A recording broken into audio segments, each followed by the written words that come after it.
오늘 말씀의 제목은 예루살렘아 예루살렘아라는 제목으로 하나님 말씀 보겠습니다. 어제는 눈이 많이 왔어요. 기억나십니까? 지난주 성탄절에도 눈이 왔었어요. 그래서 화이트 크리스마스를 만들어 주셨어요. 근데 눈이 오면요, 저는 언제나 걱정이 돼요. 우리 성도들 차 타고 오는데 혹시 나비콜이 안 되면 어떡하나, 오다가 골목에 안 들어간다고 저 바깥에서 내려주면 어떡하나, 이런 걱정이 있어요.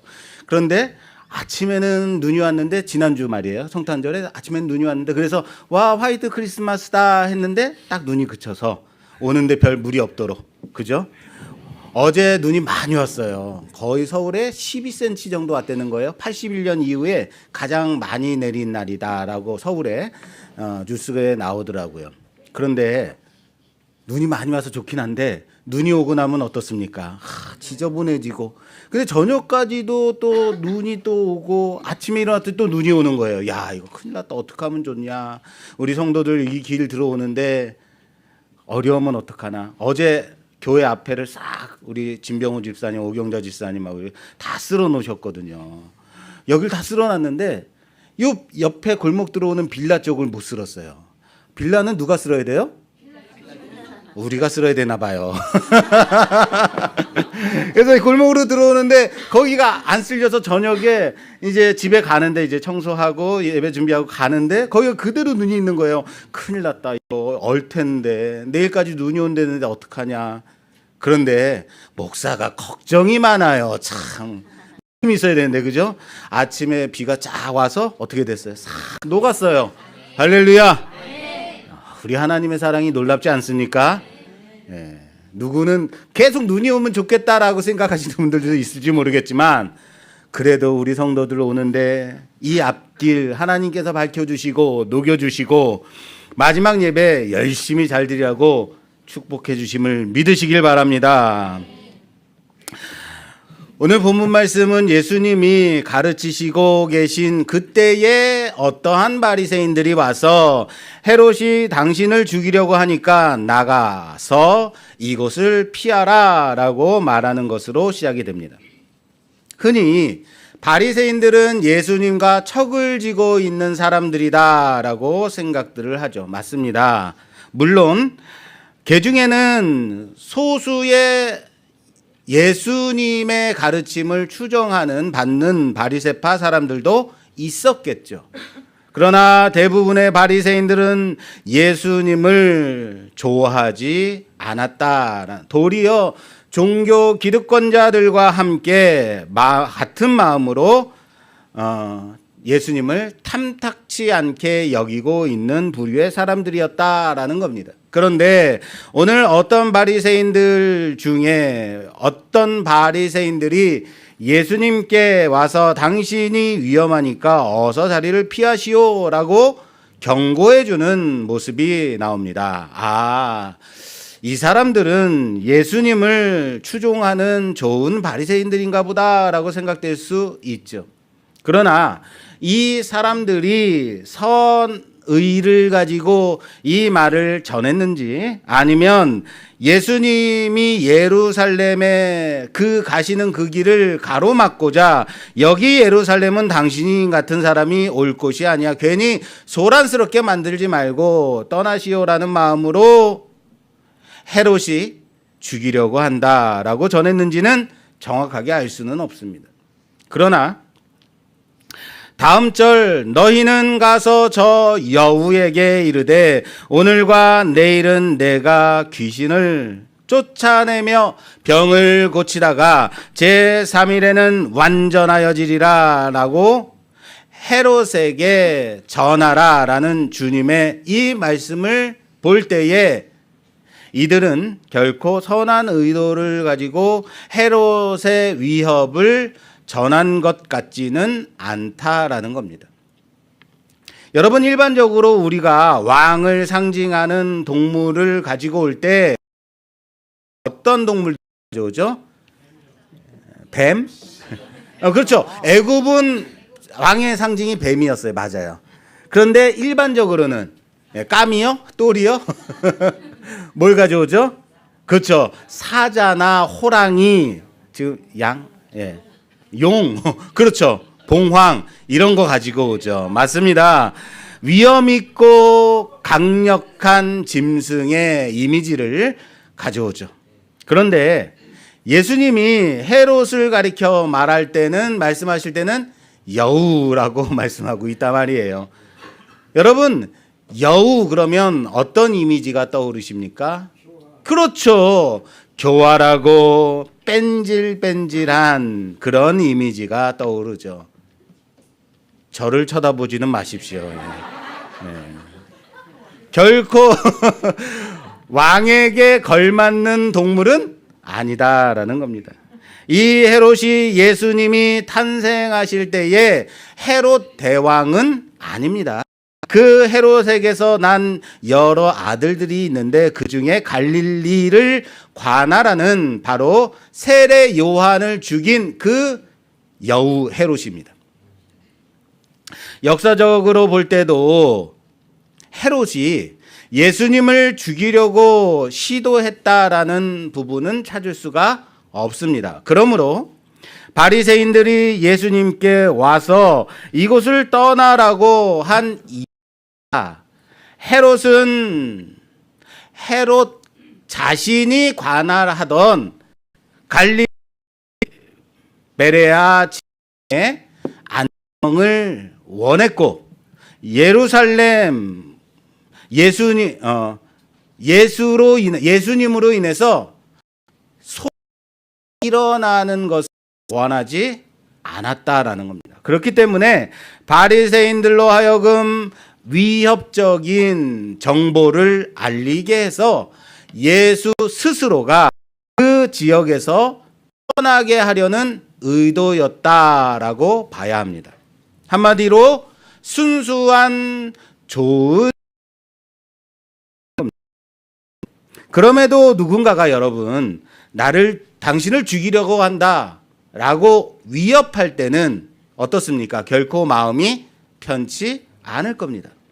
여러분 학생 시절에 쉬는 시간에 막 장난치고 놀다가 다른 한 친구랑 다툼이 일어날 때 티격태격 하다가 수업종이 딱 울리면 어때요? 너 이따가 보자 라든지 이따가 화장실 뒤로 와 라고 말할 때 있죠. 이게 뭔가요? 한번 붙어보자는 말 아닌가요? 저도 중학교 때에 학교 짱 먹는 친구랑 같은 반이었는데 그 친구랑 장난치다가 제가 잘못해서 패대기를 쳐버렸어요.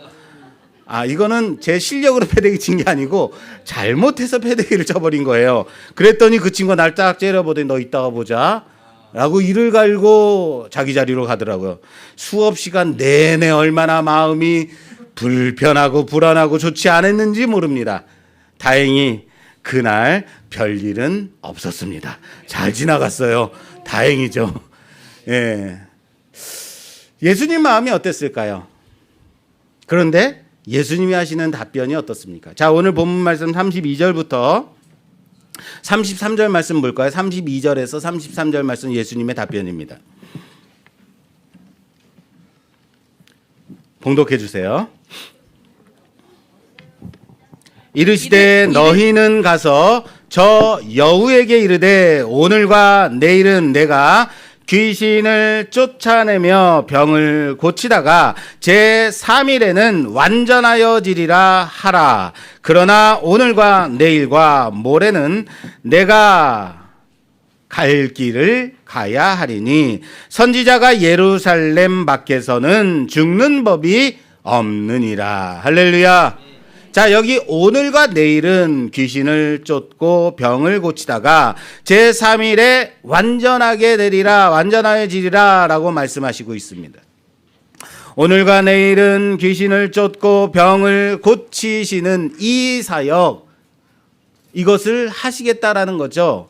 평소 예수님의 그 사역 전반적인 모습을 말씀하고 있는 겁니다. 그런데 제3일에는 완전하게 되리라 라고 말씀하신 겁니다.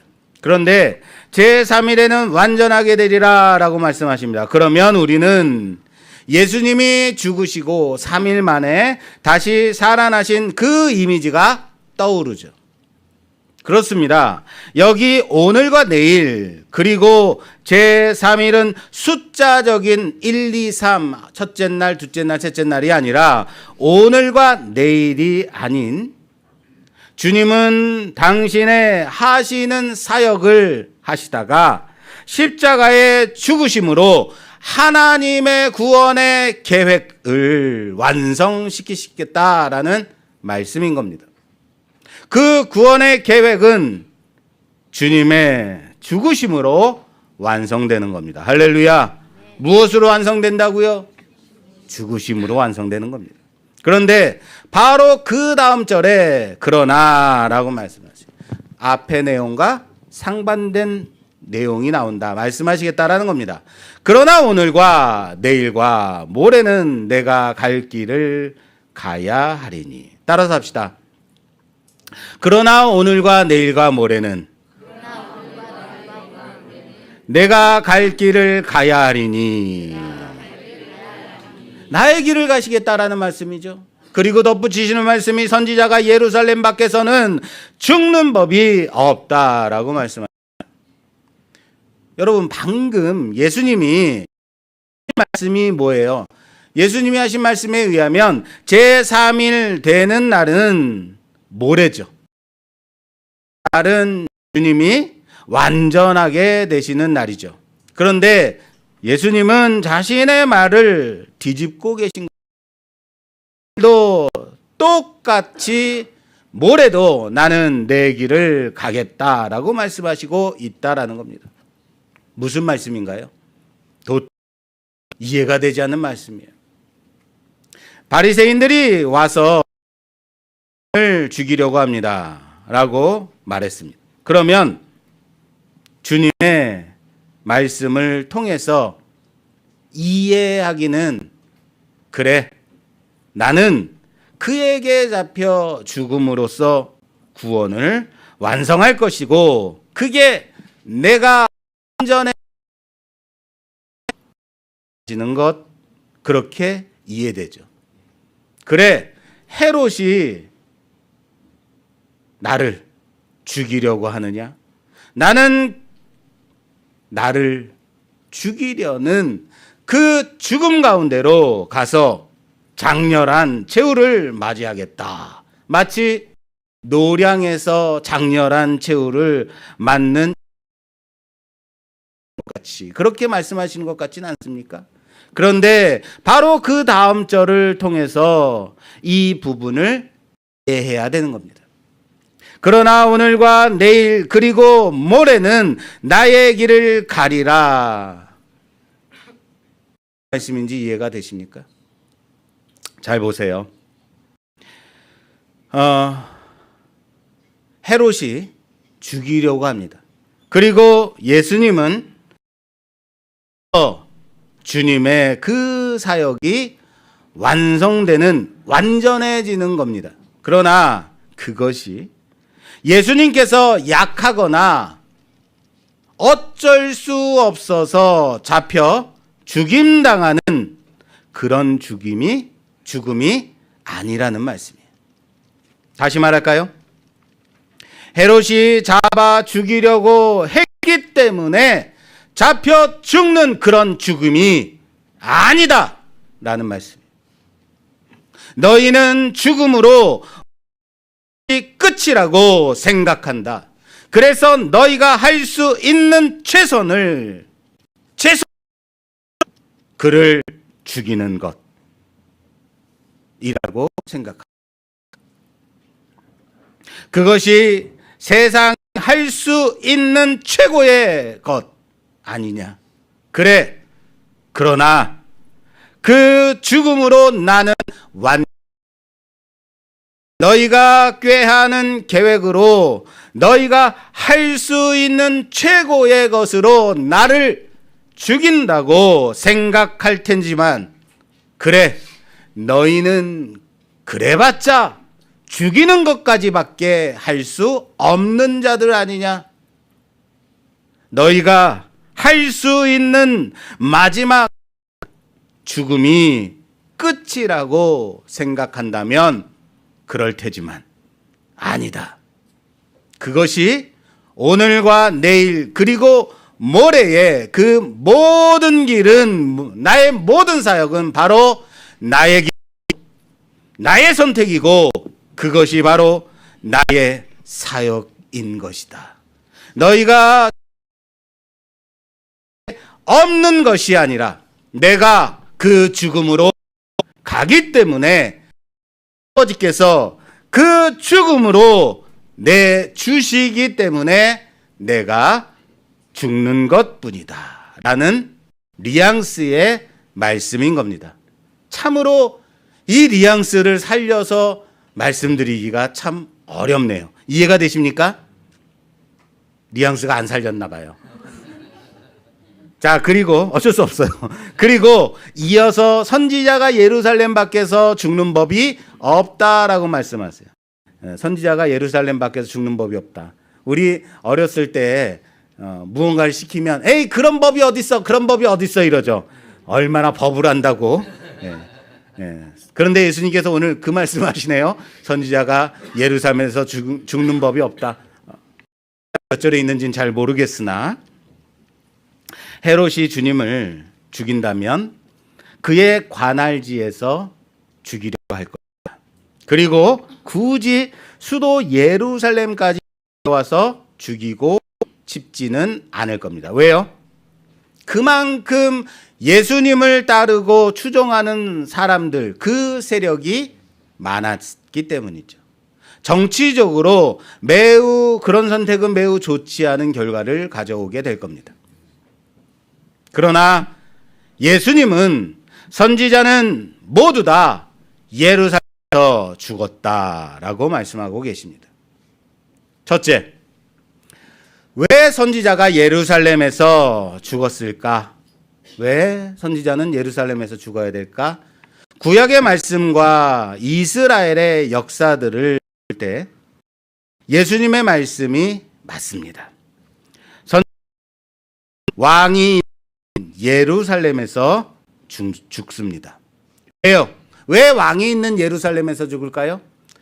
그가 하나님의 말씀을 전하는 대상이 이스라엘 백성들이 실제는 그 대표자인 왕에게 전하기 때문에 그렇습니다. 왕이 잘못할 때 그것을 신랄하게 비판하는 자가 누구예요? 선지자예요. 왕은 선지자가 전하는 하나님의 말씀을 들을 수도 있고 거부할 수도 있죠. 왕이니까. 그리고 자기의 마음에 맞지 않는다면 가차없이 죽일 수도 있겠죠. 그래서 선지자들은 백성에게 하나님의 말씀을 전할 때는 결코 죽는 일이 없습니다. 그는 선지자니까, 백성들 앞에 선지자니까 죽임당하지 않습니다. 그러나 왕에게 그의 처신을 지적하고 잘못을 통렬하게 비판하고 하나님의 말씀을 전할 때에 하나님을 두려워하지 않는 잘못된 왕은 그의 말을 듣지 않을 뿐만 아니라 가차없이 그를 죽일 수 있는 겁니다. 마치 세례 요한을 죽인 여우 헤롯처럼 말입니다. 그래서 예루살렘 밖에서 죽는 법이 없다. 반대로 말할까요? 선지자는 죽을 줄 알면서도 왕이 있는 예루살렘에 가서 회개를 촉구하고 왕에게 하나님의 말씀을 권면하는 자라는 사실을 믿으시길 바랍니다. 여러분들은 세상이 잘못될 때 통렬하게 세상을 비판하고 정치인까지도 비판하고 위에 있는 자들에게도 하나님의 말씀으로 비판할 줄 아는 사람이어야 되는 겁니다. 그게 그리스도인입니다. 둘째, 여기 선지자를 선지자들이라고 복수형을 사용하지 않고 단수 선지자라는 단어를 사용하고 있습니다. 이것은 구약 시대부터 지금까지 그들이 죽인 선지자들을 지칭하는 것뿐만 아니라 바로 선지자의 죽음을 위해 오신 예수님 자신을 가리켜 말하는, 그러므로 예수님은 결코 헤롯에 의해 여기서 죽임 당하실 수 없으신 겁니다. 예루살렘까지 가서 그 산에서 십자가를 지고 죽으셔야만 한다는 말씀인 겁니다. 그리고는 예수님이 예루살렘아 예루살렘아 하시며 아버지의 그 마음을 품고 통탄해 하십니다. 아마도 큰 슬픔과 연민, 애통하고 눈물을 머금고 예루살렘을 부르시지 않았을까 생각해 봅니다. 내가 너희를 암탉이 제 새끼를 날개 아래에 몸같이 내가 너희의 자녀를 모으려 미냐. 그러나 너희가 원하지 않았다. 원하지 않았을 뿐만 아니라 내가 보낸 선지자들을 돌로 쳐서 였다. 이 말씀을 보면 떠오르는 비유가 있어요. 누가복음 20장의 포도원 농부 비유입니다. 볼까요? 9절 이하에 보면 이렇게 되어 있습니다. 포도원 주인이 포도원을 만들어 농부들에게 세를 주고 타국에 가서 오래 있다가 때가 이르러 포도원 소출 얼마를 바치고 한 종을 농부들에게, 그랬더니 농부들이 종을 매우 상하게 하고 소출을 보내지 않습니다. 그 말씀 한번 볼게요. 누가복음 20장 13절에서 27절까지 사모하고 엄미수사님하고 좀 교독 좀 해주세요. 포도원 주인이 이르되 어찌할까 내 사랑하는 아들을 보내리니 그들이 혹 그는 존대하리라 하였더니 농부들이 그를 보고 서로 의논하여 이르되 이는 상속자니 죽이고 그 유산을 우리의 것으로 만들자 하고 포도원 밖에 내쫓아 죽였느니라. 그런즉 포도원 주인이 이 사람들을 어떻게 하겠느냐. 와서 그 농부들을 진멸하고 포도원을 다른 사람들에게 주리라 하시니 사람들이 듣고 이르되 그렇게 되지 말아지이다 하거늘 그들을 보시며 이르시되 그러면 기록된 바 건축자들의 버린 돌이 모퉁이의 머릿돌이 되었느니라 함이 어찌함이냐. 아멘. 예, 여기까지만 보겠습니다. 자, 주인이 3번에 걸쳐서 소출을 얻고자 종들을 보냅니다. 그러나 농부들이 때리고 상하게 하여 빈손으로 종들을 돌려보냅니다. 몇 번을 보냈다고요? 3번. 3번은 언제나 뭐예요? 완전수. 보낼 만큼 보낸 겁니다. 그러자 주인이 자기의 아들을 보내면서 그들이 내 아들은 존중하지 않겠느냐 하며 아들을 보냅니다. 그러나 농부들이 이 아들을 죽이면 이 포도원이 자신들의 것이 되지 않겠느냐라고 생각하며 주인의 사랑하는 아들을 죽여 포도원 밖에 버립니다. 그리고 예수님은 이 비유를 통해서 물으십니다. 아들을 죽인 이 농부들에 대해 주인이 어떻게 하겠느냐? 당연히 그들을 진멸하고 포도원은 다른 사람들에게 맡길 겁니다. 오늘 말씀이 바로 이 포도원 비유와 같은 말씀 하시는 겁니다. 포도원 주인 대신 하나님 아버지께서 여러 선지자들을 보내며 그들에게 돌이킬 것을 말씀하셨습니다. 그러나 그들은 듣지 아니하고 끝내 주인의 사랑하는 아들까지도 죽여 밖에 내버리는 참극을 벌이고 맙니다.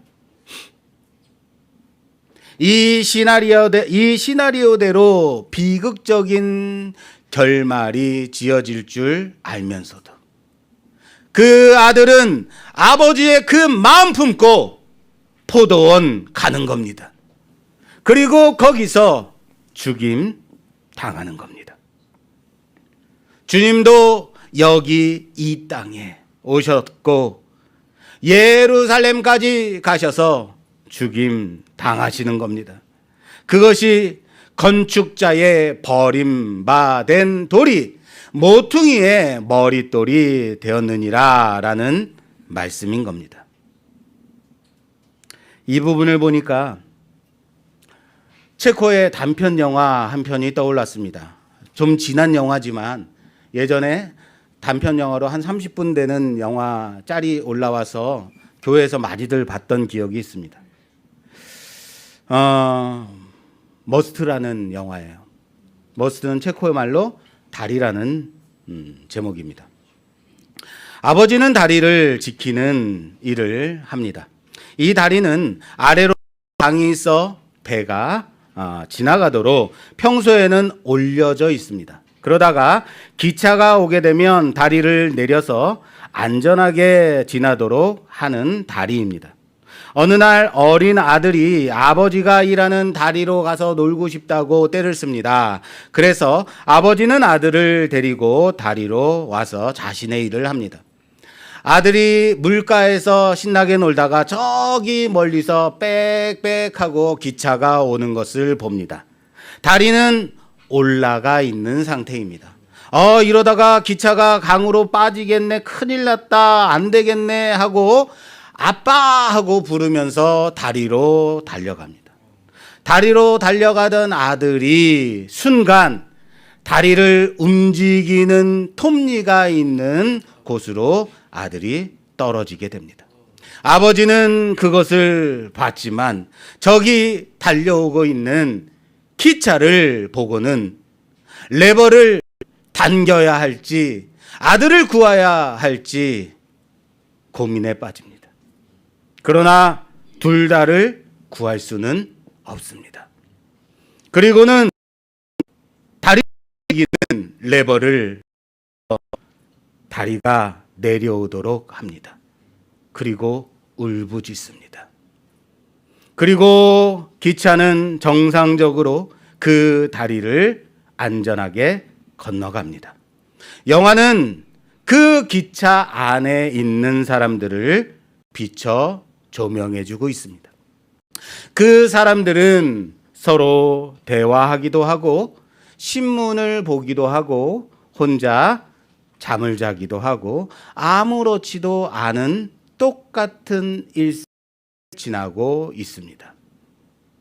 지금 자신들이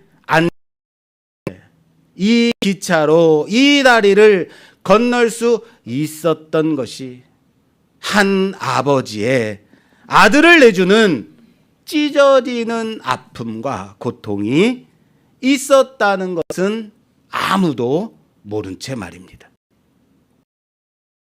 우리를 구원하시기 위해 아버지가 사랑하는 아들 예수를 우리를 위해 십자가에 내주셨음에도 불구하고 우리는 아무 감동도 없이 그냥 하루하루를 살아가는 모습과 같이 말입니다. 이 건축자의 버린 돌이 모퉁이의 머릿돌이 되었다라는 이 말씀은 오늘 본문의 마지막 절 35절을 보면 보라 너희 집이 황폐하여 버림받아 내가 너희에게 이르노니 너희가 주의 이름으로 오시는 이를 찬송하라 하는 나를 보지 못하리라 라는 말씀과 연결이 됩니다. 우리는 잘 모르지만 이 건축자의 버림받은 돌이 모퉁이의 머릿돌이 되었다라는 이 말씀과 주의 이름으로 오시는 이를 찬송하리로다라는 이 말씀은 사실 시편 118편에 있는 말씀입니다. 한번 찾아볼게요. 시편 118편 22절에서부터 26절까지 교독해 주세요. 22절에서 26절까지. 건축자가 버린 돌이 집 모퉁이의 머릿돌이 되었나니 이는 여호와께서 행하신 것이요 우리 눈에 기이한 바로다. 이 날은 여호와께서 정하신 것이라 이 날에 우리가 즐거워하고 기뻐하리로다. 여호와여 구하옵나니 이제 구원하소서.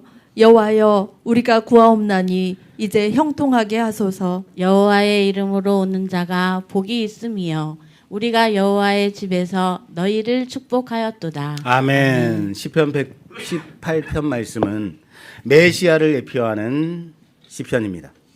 여기에 보면 예수님이 예루살렘에 입성하실 때 사람들이 호산나 부른 그 노래도 나옵니다. 그게 오늘 본문의 마지막 절, 너희가 주의 이름으로 오시는 이를 찬송하리로다라는 이 말씀입니다. 그렇습니다. 예수님이 하시는 이 말씀은 시편 118편을 그대로 가져와 말씀을 하시는 겁니다. 그리고 놀랍게도 시편 110편 겁니다. 그리고 놀랍게도 시편 118편에 이 머릿돌이 되었다라는 바로 앞의 내용이 무엇이냐면 놀라지 마십시오. 19절에서 20절 말씀 봉독해 주세요. 내게 의의 문들을 열지어다. 내가 그리로 들어가서 여호와께 감사하리로다. 이는 여호와의 문이라 의인들이 그리로 들어가리로다. 아멘. 아멘. 놀랍지 않습니까? 왜 아무도 안 무슨 내용이 나옵니까? 문 얘기가 나와요. 문 얘기. 문이 나오죠. 그죠? 문들아 열릴지어다라고 선포하고 있습니다. 이는 의인들이 들어가는 여호와의 문이다라고 말씀하고 있습니다. 이렇게 보면 모든 것이 딱 아구가 맞아떨어지고 있습니다. 지난 누가복음 강해 시간에 우리는 좁은 문으로 들어가기를 힘쓰라라는 말씀을 배웠습니다. 좁은 문으로 들어가기를 힘쓰라. 너희는 이미 그 문 안으로 들어왔다고 여기고 있지만 아니다.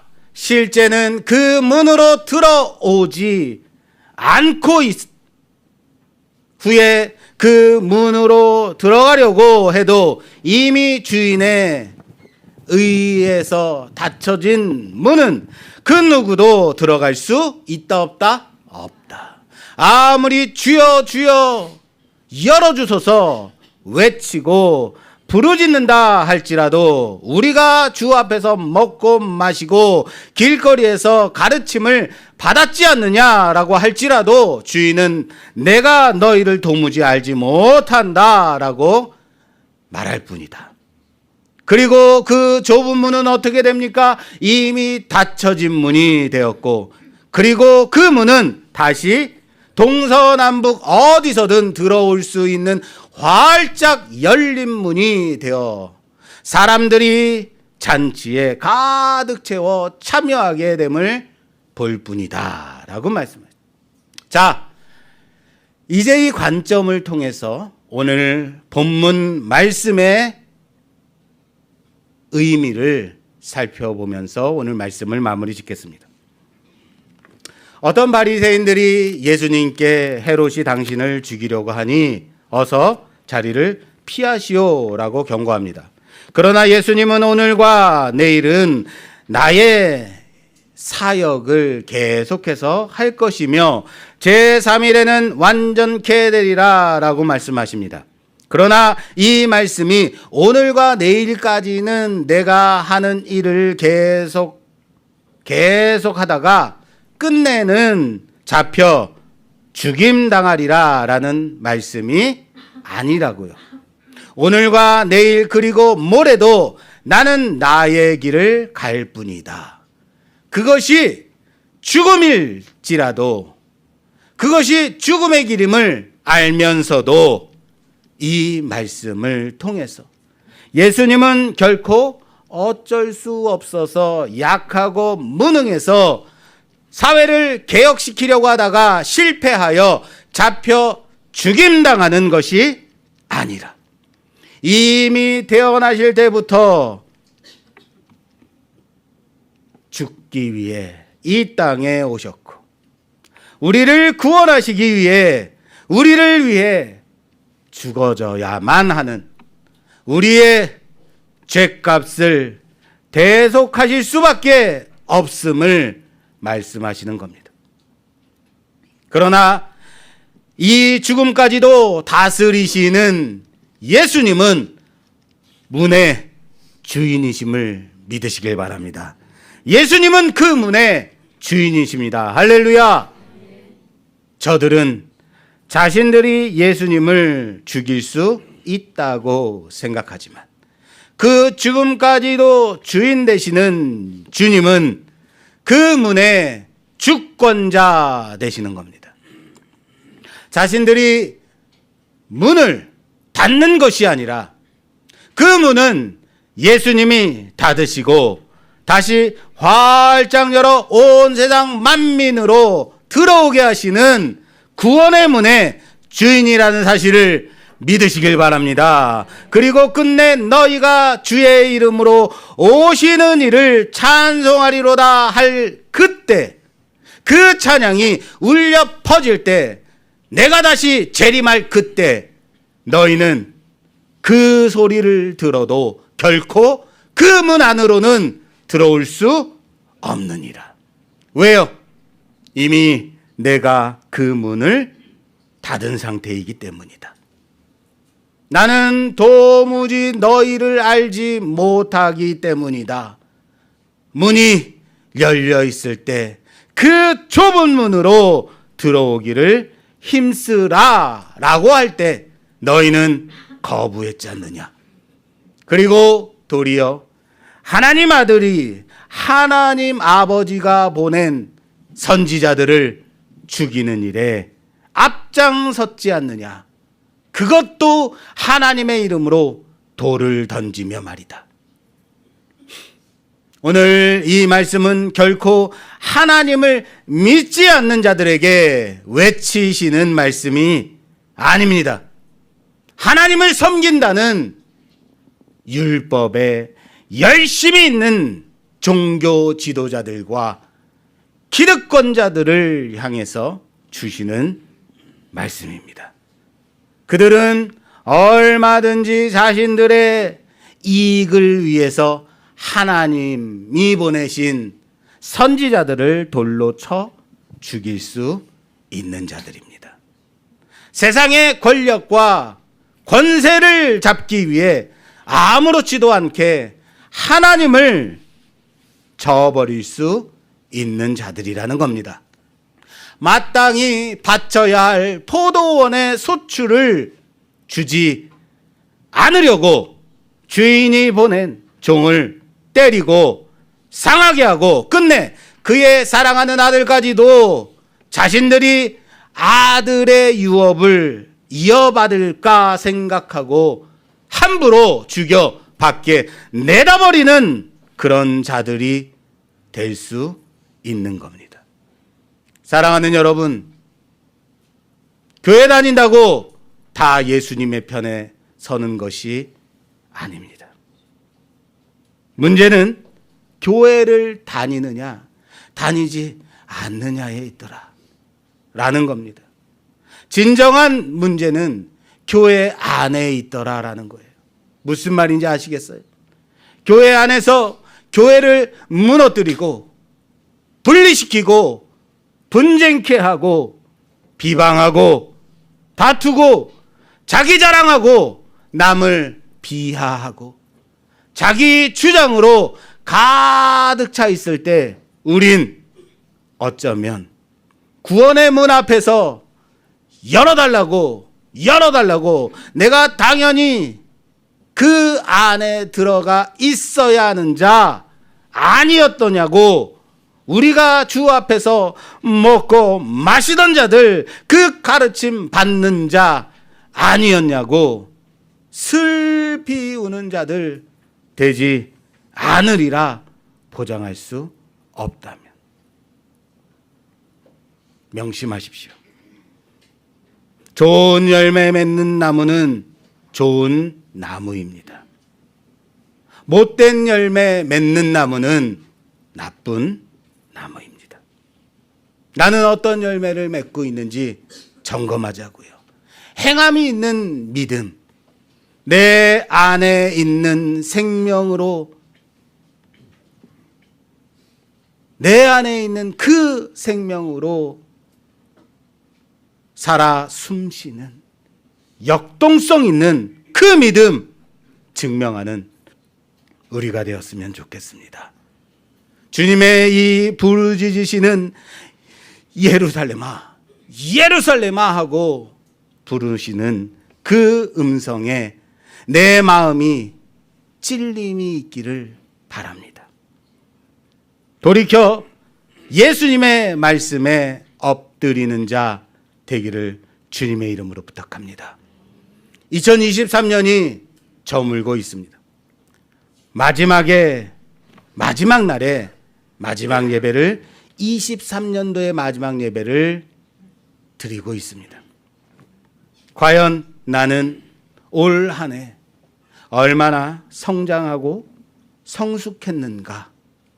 하나님의 교회 앞에서 얼마나 헌신하고 봉사하고 충성했는가? 얼마나 교회 안에서 내 지체를 돌보고 섬기며 화해하고 살폈는가? 혹시 받기만 바라고 더 달라고 요구하는 자는 아니었는가? 기도한다고 하면서도 내 주장만 주장하고 하나님의 뜻에는 관심조차 없는 자는 아니었었는가? 예배를 등한시하고 사람 만나는 데만 치중하는 자는 아니었는가? 점검하는 시간이 되기를 주님의 이름으로 부탁합니다. 사랑하는 여러분, 부디 내년 2024년도에는 교회 중심, 예배 중심, 말씀 중심, 그리스도 중심. 따라서 해볼까요? 교회 중심, 예배 중심, 말씀 중심, 그리스도 중심. 그 중심으로 하나님의 뜻을 이루는 우리 모든 말씀교회 성도가 되기를 주님의 이름으로 축원합니다. 축원합니다.